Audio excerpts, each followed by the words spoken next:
ಮಹಾಭಾರತದ 6ನೆಯ ಸಂಚಿಕೆಗೆ ತಮ್ಮೆಲ್ಲರಿಗೂ ಆತ್ಮೀಯವಾದ ಸ್ವಾಗತ. ಗರುಡನು ಅಮೃತವನ್ನ ಹೇಗೆ ಅಪಹರಿಸಿದನೆಂದು ಈ ಸಂಚಿಕೆಯಲ್ಲಿ ತಿಳಿದುಕೊಳ್ಳೋಣ ಬನ್ನಿ.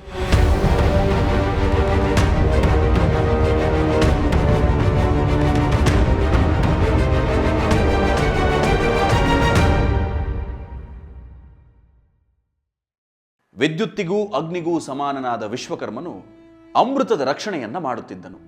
ಗರುಡನ ಜೊತೆ ಕೇವಲ 2 ಕ್ಷಣಗಳು ಯುದ್ಧ ಮಾಡಿದ ನಂತರ ಆ ವಿಶ್ವಕರ್ಮನು ಕೆಳಕ್ಕೆ ಬಿದ್ದನು. ಇದನ್ನ ಕಂಡು ಮತ್ತೊಂದು ದೇವತೆಗಳ ಸೈನ್ಯ ಗರುಡನ ಮೇಲೆ ಪ್ರಹಾರ ಮಾಡುವಷ್ಟರಲ್ಲಿ ಗರುಡನು ತನ್ನ ರೆಕ್ಕೆಗಳನ್ನೆಲ್ಲ ಬಡಿದು ಧೂಳೆಬ್ಬಿಸಿ ಅವರಿಗೆ ಕಣ್ಣು ಕಾಣದಂತೆ ಮಾಡಿದನು. ಕ್ಷಣಮಾತ್ರದಲ್ಲಿ ಗರುಡನು ಸ್ವರ್ಗಲೋಕವನ್ನೆಲ್ಲ ಅಲ್ಲೋಲ ಕಲ್ಲೋಲ ಮಾಡಿಬಿಟ್ಟನು. ಅಮೃತವನ್ನೇ ರಕ್ಷಿಸುತ್ತಿದ್ದವರಿಗೆ ಕಣ್ಣು ಕಾಣದಂತಾದಾಗ ಇಂದ್ರನು ವಾಯುದೇವನನ್ನ ಕರೆದು ಅಲ್ಲಿನ ಧೂಳನ್ನ ನಿವಾರಣೆಯನ್ನ ಮಾಡಲು ಹೇಳಿದನು. ಆಗ ವಾಯುದೇವನು ತನಗೆ ಒಪ್ಪಿಸಿದ ಕೆಲಸವನ್ನ ಮಾಡಲು ವಾತಾವರಣವು ನಿರ್ಮಲವಾಯಿತು. ಆಗ ದೇವತೆಗಳು ಒಂದೇ ಬಾರಿಗೆ ಗರುಡನ ಮೇಲೆ ಆಕ್ರಮಣವನ್ನ ಮಾಡಿದರು. ಗರುಡನು ದೇವತೆಗಳಿಂದ ಪ್ರಹಾರವನ್ನ ತಿನ್ನುತ್ತಾ ಗರ್ಜಿಸುತ್ತಾ ಆಕಾಶಕ್ಕೆ ಹಾರಿದನು. ಅಂತರಿಕ್ಷದಲ್ಲಿದ್ದ ಪಟ್ಟಿಷ, ಪರಿಘ, ಶೂಲ ಮತ್ತು ಗದೆ ಎಂಬ ಅನೇಕ ದೇವತೆಗಳು ಗರುಡನ ಮೇಲೆ ಪ್ರಹರಿಸಿದರು. ಅನೇಕ ಶಸ್ತ್ರಗಳಿಂದ ಗರುಡನನ್ನು ಪ್ರಹರಿಸಿದರೂ ಗರುಡನು ವಿಚಲಿತನಾಗಲಿಲ್ಲ. ಯುದ್ಧವನ್ನ ಹಾಗೆಯೇ ಮುಂದುವರಿಸಿದರು. ಗರುಡನಿಂದ ಹೊಡೆತದಿಂದ ದೇವತೆಗಳು ಅವನ ಹೊಡೆತವನ್ನ ತಾಳಲಾರದೆ ದಿಕ್ಕಾಪಾಲಾಗಿ ಓಡಲು ಆರಂಭಿಸಿದರು. ಸಾಧ್ಯ ಗಂಧರ್ವರು ಪೂರ್ವದ ಕಡೆಗೆ, ಆದಿತ್ಯರು ಪಶ್ಚಿಮಕ್ಕೆ, ವಸುರುದ್ರರು ದಕ್ಷಿಣಕ್ಕೆ ಹಾಗೂ ಅಶ್ವಿನಿ ದೇವತೆಗಳು ಉತ್ತರಕ್ಕೆ ಪಲಾಯನವನ್ನ ಮಾಡಿದರು. ಮಹಾಬಲಿಷ್ಠನಾದ ಗರುಡನು ತನ್ನೆದುರಿಗೆ ಯುದ್ಧ ಮಾಡುತ್ತಿದ್ದ ಆ ವೀರರನ್ನೆಲ್ಲ ತನ್ನ ರೆಕ್ಕೆಗಳಿಂದಲೂ ಹಾಗೂ ಕೊಕ್ಕಿನಿಂದಲೂ ಅಪ್ಪಳಿಸಿದನು. ಪ್ರಹರಿಸಿದ್ದ ಎಲ್ಲಾ ದೇವತೆಗಳನ್ನು ಧ್ವಂಸ ಮಾಡಿ ಅಮೃತವಿದ್ದ ಕಡೆಗೆ ಧಾವಿಸಿದನು. ಇಷ್ಟಾದರೂ ಅಮೃತವು ಸುಲಭಕ್ಕೆ ಸಿಕ್ಕುವಂತಿರಲಿಲ್ಲ. ಕಲಶದ ಸುತ್ತಲೂ ಆಕಾಶದ ಎತ್ತರಕ್ಕೆ ಅಗ್ನಿಜ್ವಾಲಿಗಳು ರಕ್ಷಣೆಗಾಗಿ ಉರಿಯುತ್ತಿದ್ದವು. ಬೃಹತ್ ಗಾತ್ರದ ಅಗ್ನಿಜ್ವಾಲೆಗಳನ್ನು ದಾಟಲು ಅಸಾಧ್ಯವೆನಿಸಿ ಕ್ಷಣಮಾತ್ರದಲ್ಲೇ ಗರುಡನು ಎಲ್ಲಾ ನದಿಗಳ ನೀರನ್ನ ಬಾಯಲ್ಲಿ ತುಂಬಿಕೊಂಡು ಬಂದು ಜ್ವಾಲೆಗಳ ಮೇಲೆ ಸುರಿದು ಅಗ್ನಿಯನ್ನ ಶಮನಗೊಳಿಸಿದನು. ಆಗ ಅಮೃತದ ಭಾಂಡದ ಸಮೀಪ ಹೋಗಲು ತನ್ನ ಶರೀರವನ್ನು ಗರುಡನು ಸೂಕ್ಷ್ಮಗೊಳಿಸಿದನು. ಗರುಡನು ಪ್ರಜ್ವಲಿಸುತ್ತಾ ಸ್ವರ್ಣಮಯವಾದ ರೂಪವನ್ನ ಧರಿಸಿ ಅಮೃತವಿರುವ ಸ್ಥಳಕ್ಕೆ ನುಗ್ಗಿದನು. ಮುಂದೆ ಹೋಗುತ್ತಿರುವಾಗ ತೀಕ್ಷ್ಣವಾದ ಅಲ್ಲುಗೆಗಳಿಂದ ಕೂಡಿದ ಹರಿತವಾದ ಚಕ್ರವೊಂದು ಅತೀ ವೇಗವಾಗಿ ಅಮೃತ ಕಲಶದ ಸುತ್ತಲೂ ಸುತ್ತುತ್ತಿತ್ತು. ಘೋರ ರೂಪವಾದ ಆ ಚಕ್ರವನ್ನು ದೇವತೆಗಳು ಅಮೃತ ಅಪಹಾರಕರನ್ನು ಕತ್ತರಿಸುವ ಸಲುವಾಗಿಯೇ ನಿರ್ಮಿಸಿದ್ದರು. ಗರುಡನು 1-2 ಕ್ಷಣಗಳು ಯೋಚಿಸಿ ಇನ್ನೂ ಹೆಚ್ಚಿನ ಸೂಕ್ಷ್ಮ ರೂಪವನ್ನು ತಾಳಿ ಚಕ್ರದ ಅರೆಕಾಲುಗಳ ಮಧ್ಯದಿಂದ ಒಳಗೆ ಪ್ರವೇಶಿಸಿದನು. ಅಲ್ಲಿಯೂ ಕೂಡ ಅಪಾಯ ಕಾದಿತ್ತು. ಚಕ್ರದ ಕೆಳಗೆ 2 ಘಟಸರ್ಪಗಳು ಹೆಡೆ ಎತ್ತಿ ವಿಷವನ್ನ ಕಕ್ಕುತ್ತಾ ಕುಳಿತಿದ್ದವು.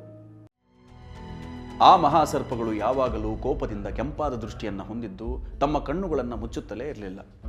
ಆ ಮಹಾಸರ್ಪಗಳು ವೀರಶಾಲಿಗಳಾಗಿದ್ದವು ಹಾಗೂ ತಮ್ಮ ಕಣ್ಣುಗಳಲ್ಲಿಯೇ ವಿಷವನ್ನ ತುಂಬಿಕೊಂಡಿದ್ದವು. ಅವುಗಳ ದೃಷ್ಟಿ ಎಷ್ಟು ಕ್ರೂರ ಎಂದರೆ ಅಮೃತವನ್ನ ಅಪಹರಿಸಲು ಬಂದವರನ್ನ ಕ್ಷಣಕಾಲ ದಿಟ್ಟಿಸಿ ನೋಡಿದ್ದೇ ಆದರೆ ಅವರು ಕ್ಷಣ ಮಾತ್ರದಲ್ಲೇ ಸಾವನ್ನಪ್ಪುತ್ತಿದ್ದರು. ಗರುಡನು ಅವುಗಳ ಕಣ್ಣುಗಳಿಗೆ ಧೂಳನ್ನು ಹಾಕಿ ಮೇಲೆ ಹಾರಿ ಕತ್ತರಿಸಿ ಸುತ್ತಲೂ ಸುತ್ತುತ್ತಿದ್ದ ಚಕ್ರವನ್ನ ಒಂದೇ ಏಟಿಗೆ ಒಡೆದು ಹಾಕಿ ಮರುಕ್ಷಣವೇ ಅಮೃತದ ಕಲಶವನ್ನ ಎತ್ತಿಕೊಂಡು ಹಾರಿದನು. ಮುಂದೆ ದಾರಿಯಲ್ಲಿ ಗರುಡನು ಮಹಾವಿಷ್ಣುವನ್ನ ಭೇಟಿ ಮಾಡಿ ಮಹಾವಿಷ್ಣುವಿಗೆ ವರವನ್ನ ಕೊಡುತ್ತಾನೆ. ಹೌದು, ಗರುಡನು ಕಷ್ಟಪಟ್ಟು ಆ ಅಮೃತವನ್ನು ಸಂಪಾದಿಸಿದ ಮೇಲೆಯೂ ಒಂದು ಬಾರಿಯೂ ಅದನ್ನು ಸೇವಿಸಬೇಕೆಂಬ ಆಸೆ ಗರುಡನಿಗೆ ಬರಲಿಲ್ಲ. ತಾಯಿಯನ್ನ ದಾಸ್ಯದಿಂದ ಬಿಡಿಸುವುದೇ ಅವನಿಗೆ ಮಹಾಕಾರ್ಯವೆನಿಸಿತೆ ಹೊರತು ಆ ಅಮೃತವು ಅವನಿಗೆ ಮಹಾವಸ್ತುವೆಂದೆನಿಸಲಿಲ್ಲ. ನಿರಾಯಾಸವಾಗಿ ಅಮೃತ ಕಲಶವನ್ನು ಎತ್ತಿಕೊಂಡು ಹಾರುತ್ತಿದ್ದಾಗ ಆಕಾಶದಲ್ಲಿ ಮಹಾವಿಷ್ಣುವು ಗರುಡನನ್ನ ನೋಡಿದನು. ಗರುಡನ ಪರಾಕ್ರಮವನ್ನು ಹಾಗೂ ಅಮೃತದ ಬಗ್ಗೆ ಅವನಿಗಿದ್ದ ನಿಸ್ಪೃಹತೆಯನ್ನು ಕಂಡು ಮಹಾವಿಷ್ಣುವು ಗರುಡನಿಗೆ ಒಂದು ವರವನ್ನ ಕೇಳು ಎಂದು ಹೇಳುತ್ತಾನೆ. ಆಗ ಗರುಡನು ವಿಷ್ಣುವಿಗಿಂತಲೂ ಉನ್ನತ ಸ್ಥಾನದಲ್ಲಿರಬೇಕು, ಅಮೃತವನ್ನ ಸೇವಿಸದಿದ್ದರೂ ಚಿರಾಯುವಾಗಿರಬೇಕು, ನಿರೋಗ ದೃಢಕಾಯನಾಗಿರಬೇಕು ಎಂದು ವರವನ್ನ ಕೇಳುತ್ತಾನೆ.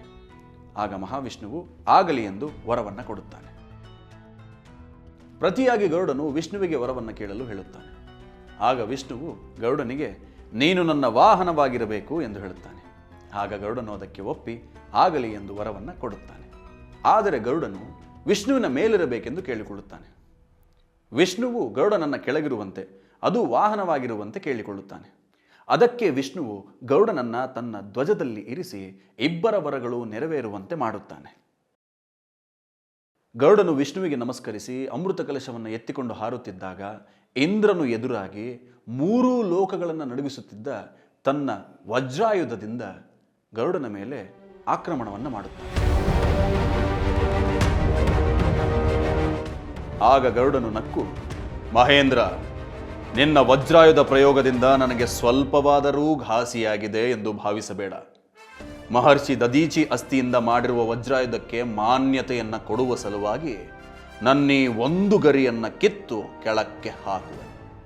ನನ್ನಲ್ಲಿರುವ ಮತ್ತು ನಾನೀಗ ಕೆಳಕ್ಕೆ ಬೀಳಿಸಲಿರುವ ಗರಿಯ ಆದಿ ಮತ್ತು ಅಂತ್ಯಗಳನ್ನು ನೀನು ತಿಳಿದವನಾಗಿಲ್ಲ ಎಂದು ಹೇಳಿ ಒಂದು ಗರಿಯನ್ನು ಕೆಳಕ್ಕೆ ಬೀಳಿಸುತ್ತಾನೆ. ಗರುಡನ ಪರಾಕ್ರಮವನ್ನು ನೋಡಿ ಆಶ್ಚರ್ಯಪಟ್ಟ ದೇವೇಂದ್ರನು ಈ ಪಕ್ಷಿ ಒಂದು ಮಹಾ ಅದ್ಭುತವೆಂದು ತಿಳಿದು ಗರುಡನ ಬಲದ ಪರಿಮಿತಿ ಏನು ಎಂಬುದನ್ನು ಅವನಿಂದಲೇ ಕೇಳಲು ತಿಳಿಯಬಯಸುತ್ತಾನೆ. ಹಾಗೂ ಗರುಡನ ಸ್ನೇಹವನ್ನು ಅಪೇಕ್ಷಿಸುತ್ತಾನೆ. ಅದಕ್ಕೆ ಉತ್ತರವಾಗಿ ಗರುಡನು ತನ್ನ ಸಾಮರ್ಥ್ಯವನ್ನು ವಿವರಿಸುತ್ತಾ ತನ್ನ ಒಂದೇ ಒಂದು ಪಕ್ಷದ ಮೇಲೆ ಪರ್ವತ, ವನ, ಸಮುದ್ರಗಳ ಸಹಿತವಾದ ಈ ಭೂಮಿಯನ್ನು ನಿನ್ನ ಸಮೇತವಾಗಿಯೂ ಸ್ವಲ್ಪವೂ ಶ್ರಮವಿಲ್ಲದೆ ನಾನು ಹೊರಬಲ್ಲೆನು ಎಂದು ಹೇಳುತ್ತಾನೆ. ಮತ್ತು ಸಕಲ ಲೋಕಗಳನ್ನು ಒಂದೆಡೆ ಸೇರಿಸಿ ನನ್ನ ಮೇಲೆ ಹೊರಿಸಿದರೂ ಶ್ರಮವಿಲ್ಲದೆ ಹೊರಬಲ್ಲೆನು ಎಂದು ಹೇಳುತ್ತಾನೆ. ಹಾಗೆಯೇ ದೇವೇಂದ್ರನೇ ಕೇಳಿರುವುದರಿಂದ ಮೈತ್ರಿಗೆ ಒಪ್ಪುತ್ತಾನೆ.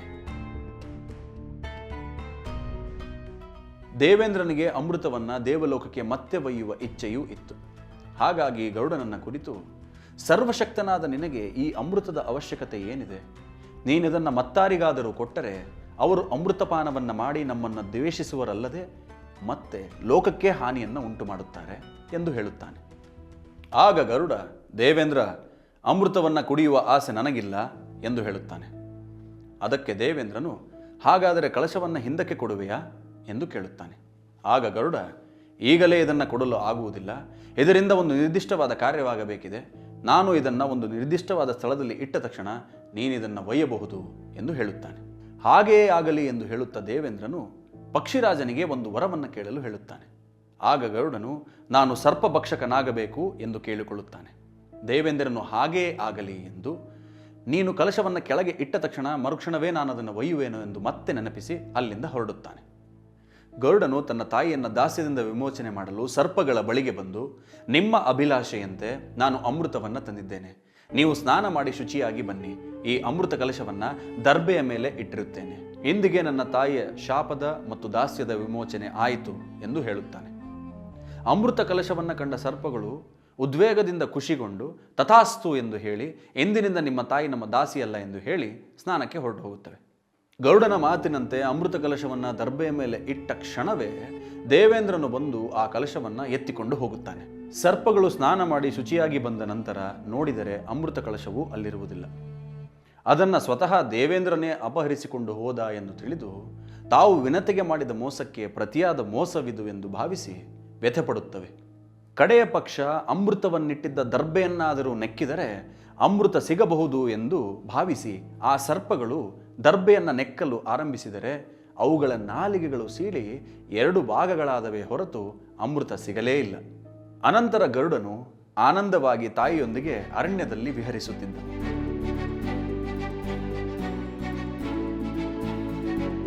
ತಾಯಿಯ ಶಾಪದ ವಿಮೋಚನೆಗಾಗಿ ಇಂದ್ರನನ್ನೇ ಸೋಲಿಸಿ ಆತನ ವಜ್ರಾಯುಧಕ್ಕೂ ಜಗ್ಗದೆ ಆತನ ಮೈತ್ರಿಯನ್ನೇ ಪಡೆದು ಅಮೃತವನ್ನು ಅಪಹರಣ ಮಾಡಿ ವಿಷ್ಣುವಿಂದ ವರವನ್ನು ಪಡೆದು ವಿಷ್ಣುವಿಗೆ ವರವನ್ನು ಕೊಟ್ಟು ಸರ್ಪಗಳಿಗೆ ಬುದ್ಧಿ ಕಲಿಸಿ ಮಹಾವಿಷ್ಣುವಿಗೆ ವಾಹನವಾದ.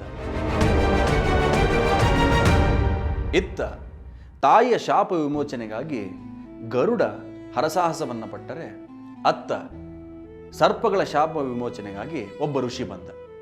ಆತ ಯಾರು, ಹಾಗೆ ಏನು ಮಾಡಿದ ತಿಳಿದುಕೊಳ್ಳೋಣ ಮುಂದಿನ ಸಂಚಿಕೆಯಲ್ಲಿ. ಅಲ್ಲಿಯವರೆಗೂ ಜೈ ಹಿಂದ್, ಜೈ ಮಹಾಭಾರತೀಯ.